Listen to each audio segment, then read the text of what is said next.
The Rogue River in Oregon is known as the classic American river.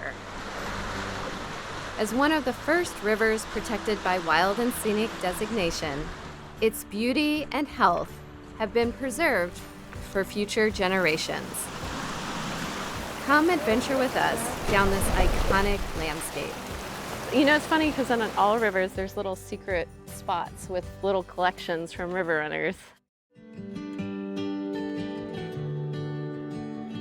The Living Peace Foundation is honored to provide funding support for Wild Rivers with Tillie, supporting people and projects that creatively and courageously advance collaboration, compassion, and living peace. This series shares the passion that the Living Peace Foundation has for the health and connectedness of our planet and all who inhabit it.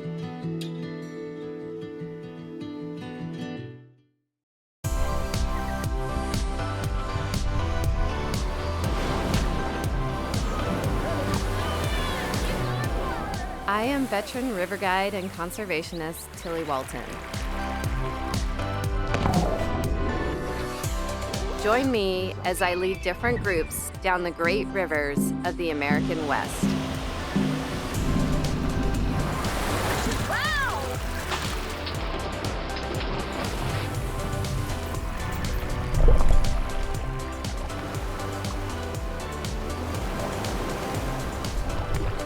Oh, it's like so narrow.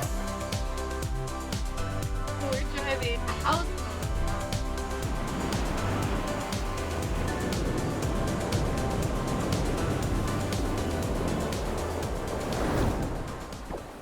We are getting ready to go on the Rogue River, the Wild and Scenic Mighty Rogue River, and I'm so excited. I've never been here. This is one of the first wild and scenic rivers of our nation. We've got all sorts of amazing folks with us. The most dangerous part of this trip is the interaction between the boat and the shore. And we're getting ready to head into this volcanic canyon that this wild river flows through.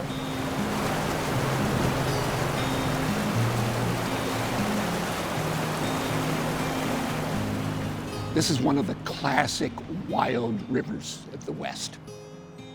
It starts at the height of the Cascade Mountains, actually with water that's sourced in Crater Lake, Oregon's only national park. And then it encounters the coastal mountain ranges, a 5,000-mile-long mountain range from Mexico to Kodiak Island, and it cuts the whole way through it. There are only 6 rivers that do that in the United States. And the Rogue is by far the wildest. It's a classic salmon and steelhead fishing stream. The Rogue is legendary back to the days of Zane Grey, the novels that he wrote, one of which is based here. And so it combines all these qualities, headwaters to the ocean, coastal mountain ranges, unique botany. There are more conifer species here and in the related Klamath Mountains than anywhere in the world. It combines these amazing qualities with many of the threats and vulnerabilities of rivers everywhere. So for that reason, I think it's a great example of the all-American river. The Northwest is a land of rivers. So it's incredibly wetter than the Southwest, which of course is plagued by drought now. But things are still green when there's a drought here. It's totally different. We all say that everybody loves the Rogue. Yeah. It's a trip that everybody will enjoy and everybody loves. And that's why it's been protected and why it's so cherished among boaters. Like, you can already see the diversity. Like, there's so many different kinds of plants along the side and so many different kinds of trees. River itself is just over 200 miles. It empties out into the Pacific Ocean. So right now we're on about 2,500 cubic feet per second, but the river can flood up to 100,000 cubic feet per second. And so we're kind of on the lower summer flows right now. Part of a signature of a healthy river is the ability for it to, oh, there goes the dragonfly, is the ability for it to fluctuate up and down. And this, I think part of why we're seeing so much diversity here is because this river is functioning like an intact river. A bunch of fun boats on here, different ones. We've got the the guide-assisted paddle boat where the guide sits in the back. We call that the ejector seat because if you go over something really steep, you go flying as the guide. Then we have some oar boats here where the guide is just rowing us. Then we also have some inflatable kayaks. Private and commercial trips, and there's typically up to 120 people a day. So we're doing the wild section, and we're doing 34.5 miles. When you first start doing it, you have to think about it, but then the oars are kind of like an extension of you. You always kind of want to look in the direction you want to go. Your first instinct is to lean away from a lot of things.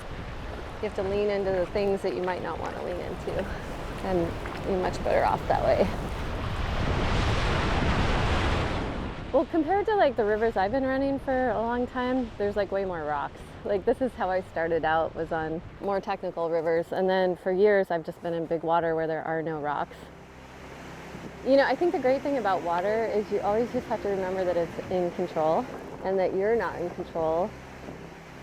So we're floating through the Klamath Mountains, and a lot of the geology of this area comes from tectonic plates going down, and when they go down, volcanoes go. When the plates hit, a lot of it scrapes off and creates really complicated geology from the bottom of the ocean.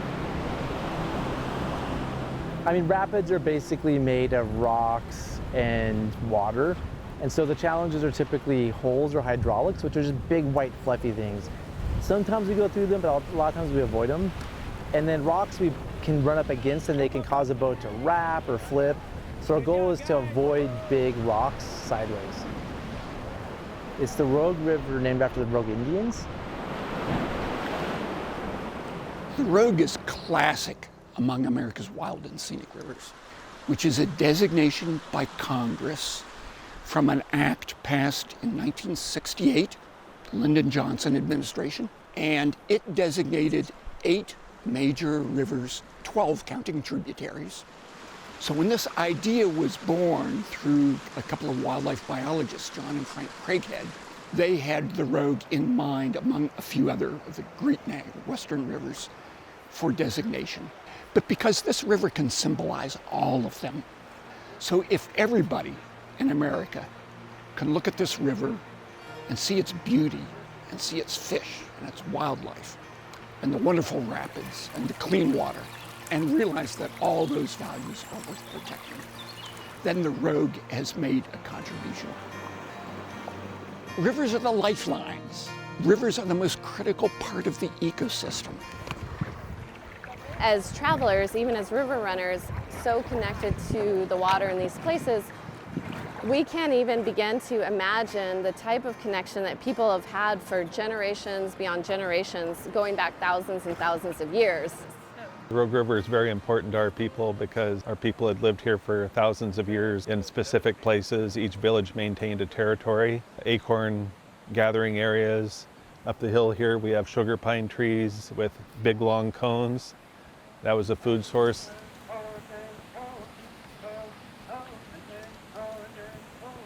The country has changed quite a bit over the generations since our removal. A lot of different plants have come in, but there's still a lot of natural areas that have our native food and medicine and fiber plants for weaving. So we still gather from these places.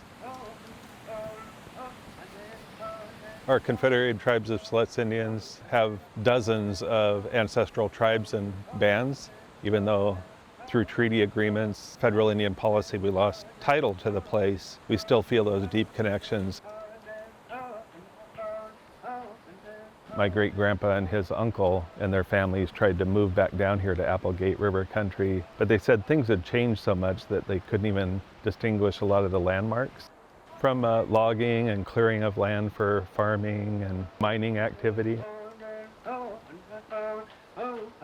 We have deep connections to place and culture, and to be able to pass those values and those traditions on, we have to have access to the landscape, and we just ask people to pass through quietly, respectfully, and take their experience here, hopefully a very good experience, home with them, and just add it to their memory book.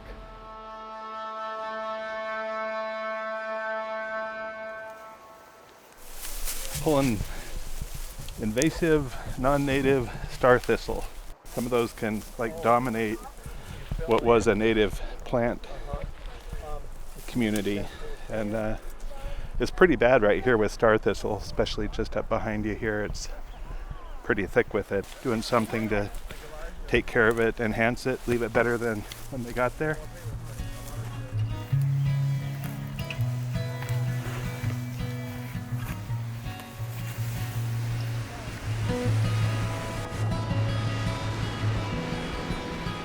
I love that I'm here with two fellow river rats, and both of you that have done so much for conserving rivers and raising awareness. Rivers are certainly one of the most important parts of our entire landscape. They are an indicator of everything we do to the land, so it's like a report card on the behavior of humanity. One reason the Rogue is so valuable in that respect is that we have this national wild and scenic river designated since 1968. It's kind of a baseline, but compared to everywhere else, it's relatively the same. We have more fires because of climate change. It's hotter. The water quality is not as good because there's a lot of development in the I-5 corridor. We have a lot of exotic species, like when you look at the plant growth behind us, not the trees, they're all natives, but the grasses, it's full of weeds that have come in part because the flows have been evened out. But comparatively speaking, we're kind of looking at the real thing right here.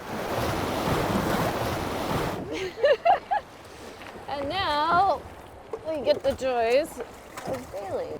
Yeah, the technology for boating has not changed, but one of the greater inventions is the self-bailing floor.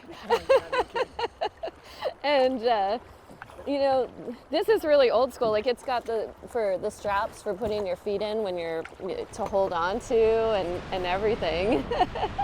It's awesome. Especially when you're in big water and you get these boats just loaded down there, they're really hard to move once they're full of water, which is fine if you're in a pool drop. But if you have a rapid you've got to make moves on, it can be kind of challenging. But there are two times when a non-self-bailer is absolutely great. One is when you have to pick up the raft from inside the house and carry it out to the van for the trip. It weighs just 2/3 as much. It's 100 pounds, I can pick it up. Yeah. The Rogue is certainly one of the iconic rivers of the Northwest. It's 154 miles free-flowing without a dam. There's only one other river on the West Coast that are that long without a dam. But this one is by far the wildest, mainly because of this 33-mile canyon that we have right here.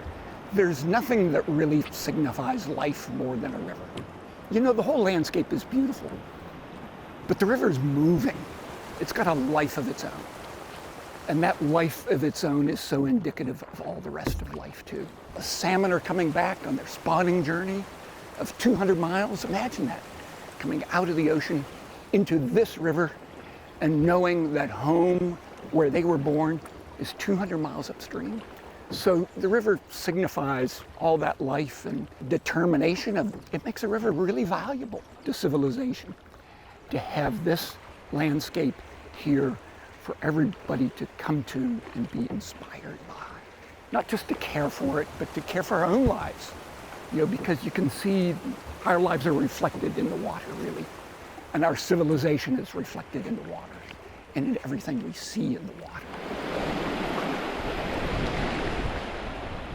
One of the key differences between running this river and running Colorado in the Grand Canyon is that relatively speaking, the Rogue is a low volume, high rock river, where the Colorado River is a high volume of water, low quantity of rock river.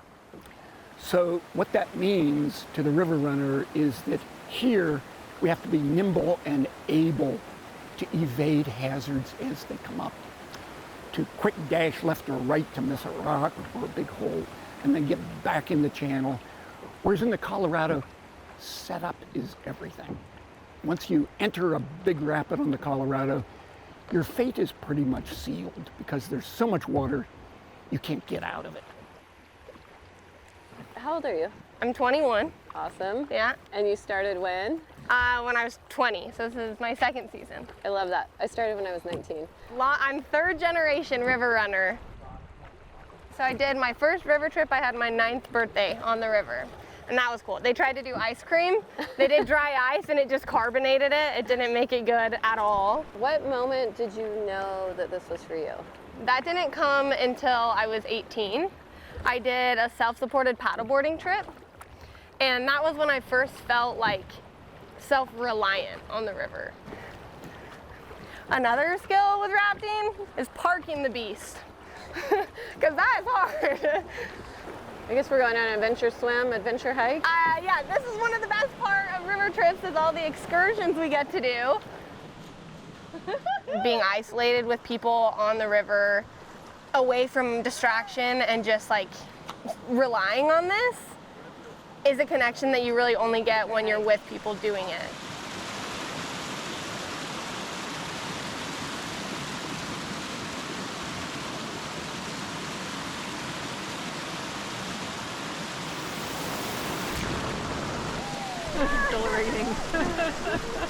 Yeah, that.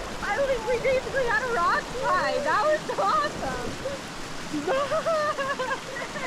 Dropping into the road. Yes. Yeah, cold water. I actually will take a woman guide any day over a male guide. I love to hear it. Because they have learned how to use the current and how to use the water, because you're not gonna muscle your way through something. yeah. You're gonna work with the river, and you're gonna know that the river is more powerful than you are, and you're gonna move with it in a way that illustrates that and respects it.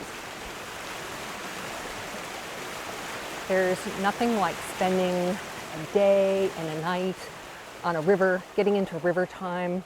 Being away from civilization gives us gives us an opportunity to check in with the rest of life. And there's just something about water that's beautiful and alive, and seeing all the birds and wildlife.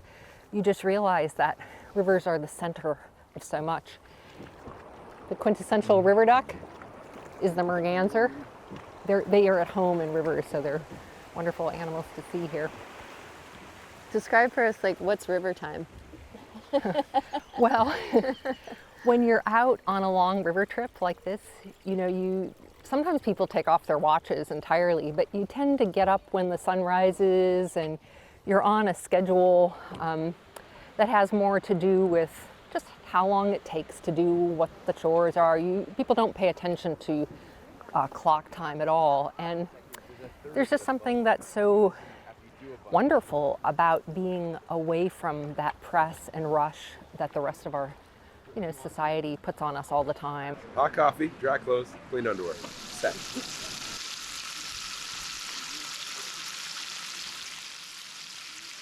Who doesn't like coffee? River ecosystems are really delicate and fragile, and they're some of the first to feel and show the impacts of climate change. So for example, last summer when that heat wave hit the Pacific Northwest, I was watching fish just boil alive in the Middle Fork of the Salmon, and it was crazy. They were just belly up, floating downriver, and these places are really where I feel most at home, I think. Being a river guide is all about having fun on the job, and it's a lot of work, but it's where it's at. It's super fun. 1, 2, 3. I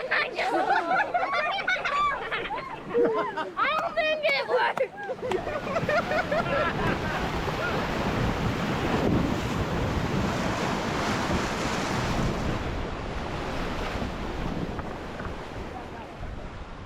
There's a certain cast of birds that you see on a lot of rivers, but especially the rogue, and those are the birds that eat fish. And so we would see on this river birds like kingfishers, which are small birds that dive and eat fish, mergansers, which are more ducks that eat fish, moving on up to some of the bigger birds like osprey that are amazing divers that plunge into the water and grab fish, and sometimes you can see them flying with either a fish or a lamprey in their talons, which is quite extraordinary. And then the top of the list here in the rogue is the bald eagle. We often see bald eagles and sometimes see them fishing, which is really breathtaking.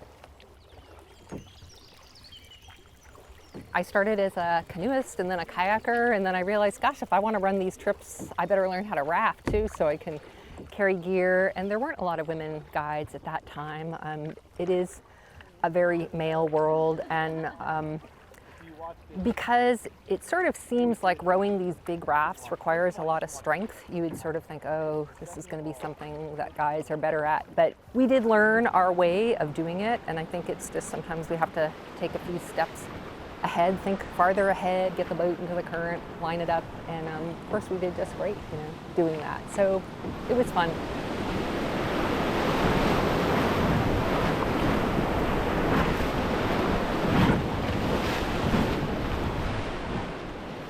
A lot of history on the river, and this is part of it. This is Zan Gray's cabin. He came here almost 100 years ago and fell in love with the solitude and the beauty of it. And he stayed here until the late 1930s when he decided this place had become too popular, thanks in part to some of his writings. And so he packed up and moved to another river in Oregon. Riding in there. This is an old drift boat. This is what river runners used to run. He was one of the first river runners down here, and he managed to get down this whole stretch of wilderness in this boat, which is pretty cool. Not so forgiving when you hit a rock or anything else, but these guys must have had pretty good boat skills down here. Was the first to run a lot of these rapids. It's funny because on all rivers there's little secret spots with little collections from river runners. Sometimes it's heart-shaped rocks, sometimes it's little wooden dolls hidden in places. Sometimes there's mailboxes where the guides leave each other mail. There's a lot of little secrets along most rivers for river runners.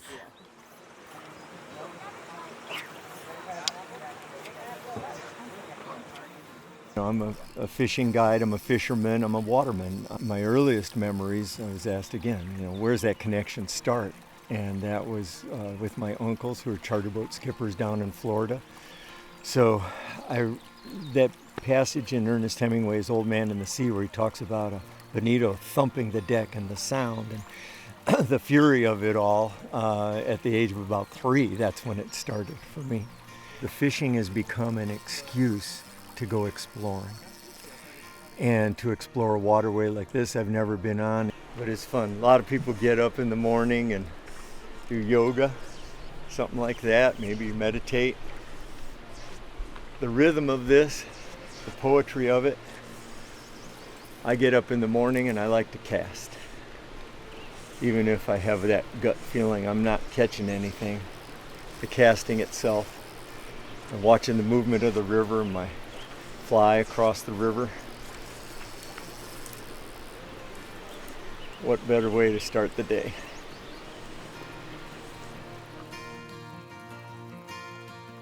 Everybody has their home river, and everybody has this river or place that is special to them. And when a place is special to you and you have a connection to it, you care about it.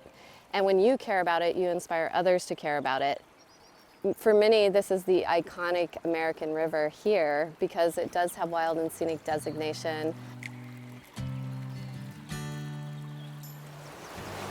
Something about just floating on flowing water, watching the scenery go by, it's just very calming. On every river, there are cool hidden things off of every side canyons. You could come down here so many times and never do the same thing.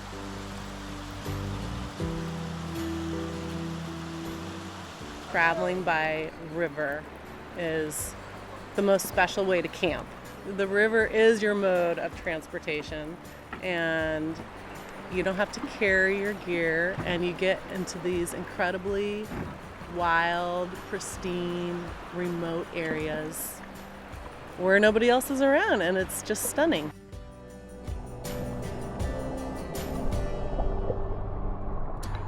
Like for me, I realized that like the simple things in life matter. I remember sitting there with a saguaro cactus and watching the sunset and thinking, wow, you don't really need a lot to be happy.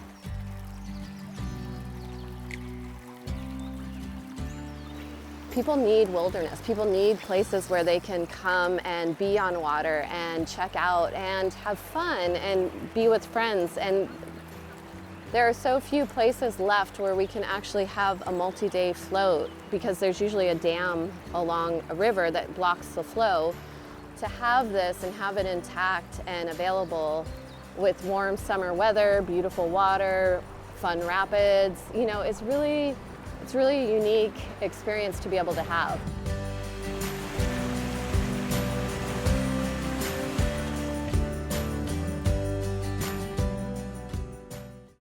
Two, one, go!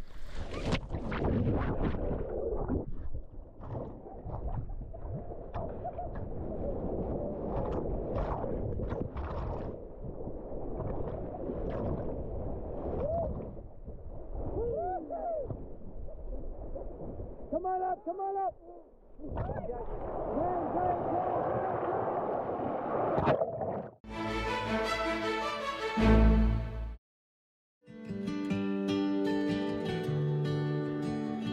The Living Peace Foundation is honored to provide funding support for Wild Rivers with Tillie, supporting people and projects that creatively and courageously advance collaboration, compassion, and living peace. This series shares the passion that the Living Peace Foundation has for the health and connectedness of our planet and all who inhabit it.